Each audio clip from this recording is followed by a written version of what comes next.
Hello mga kasuke, eto na naman ako sa lamesa ko. Hindi na naman ako mapakali. Feeling ko kasi ay nakabalandra na itong lamesa namin sa gitna nitong bahay namin. Kaya naman kapag dumadaan ako ay sikip na talaga ako. Kaya naman eto, aayusin na naman natin ang pwesto. Kung pwede lang talaga na wala na lang lamesa. Kaya naman alam nyo naman na hindi naman talaga pwede yun. Dahil saan naman kami kakain? Kung sa bagay, nung araw ay sanay na sanay naman kaming kumakain sa lapag. At maliliit pa mga anak ko noon. At aming sahig noon ay kawayan pa. Pero ngayon abay parang hindi na pwede dahil sa dami nga ng daga dito sa bahay. Baka magugulat na lang kami ay kasalo na namin sa plato namin yung daga at uunahan pa kami ng pagkain namin. Charis! At kapag ganito ang ginagawa ko ay tinatapat ko talaga na hating gabi na. Yung tipong ako na lang mag-isa para walang istorbo at walang maingay. Tignan nyo naman yung asawa ko abay tulog na. Samantalang ako eto nagbubuhat ng mga upuan at lamesa. Charis! Pagkatapos ko naman magbuhat ng lamesa at mga upuan, abay kailangan ko naman ligpitin itong mga kalat dito sa ibabaw ng lamesa ko. Dahil nga kapag hindi ko ito niligpit, sigurado kinabukasan mas marami pa akong liligpitin dahil pagising ng umaga, ang asawa ko nagsasaing at pag-alis ng anak ko, abay madadagdagan pa ang kalat dyan. Ang sabi nga ng anak kong panganay, bakit daw ay gabing-gabi na ako natutulog, dapat daw maaga ako matulog. Dahil masama daw yung laging gabi kong matulog. Oo, nandun na ako at ang sabi ko naman nga, abay kailangan maaga rin kayo magsikain dahil para yung hugasan ko ay maaga ko rin mahugasan.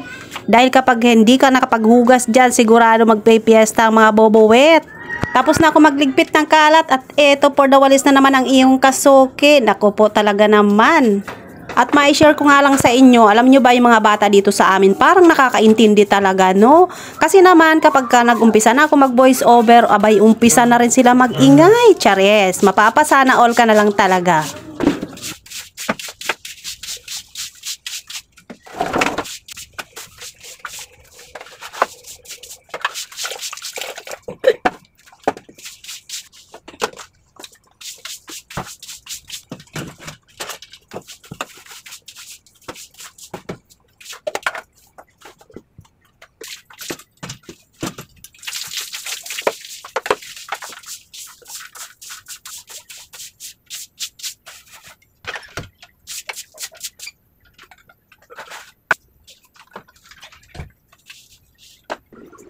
Natapos na ako magligpit ng aking lamesa, nakapagwalis na rin ako, kaya naman dito naman ako sa aking lababo na punong-puno na ng kalat at hugasin.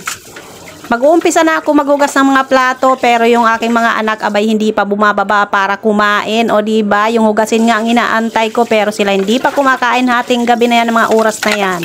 Kaya nga no choice na naman ako kundi maghugas na lang ng plato at hindi ko na sila aantayin. Baka mamaya ay umaga na hindi pa ako nakakatulog. Baka kasi pag inantay ko pa sila maging zombie na lang talaga ako. Charis! Pagkatapos ko naman maghugas ng plato, sinunod ko naman linisin itong aking lababo. Lalong-lalo na nga itong ilalim ng patungan ng aking mga plato.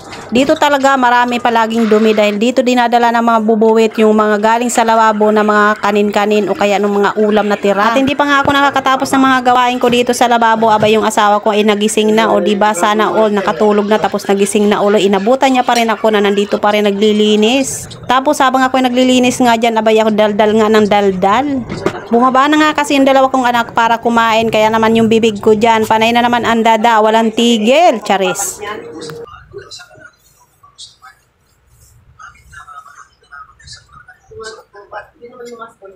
Talaga ako nawala dito. Sabi ko sa'yo, itong ilalim pa lang ng tatuhan, baka tambak yan sa ano dyan. Walang maglilinis. Diyos ko, pag inutusan mo naman, pag-visit ka, kita mo yung ng matarang gabi, saan ba ako? Sampayin mo umaga na, hindi pa naisampal.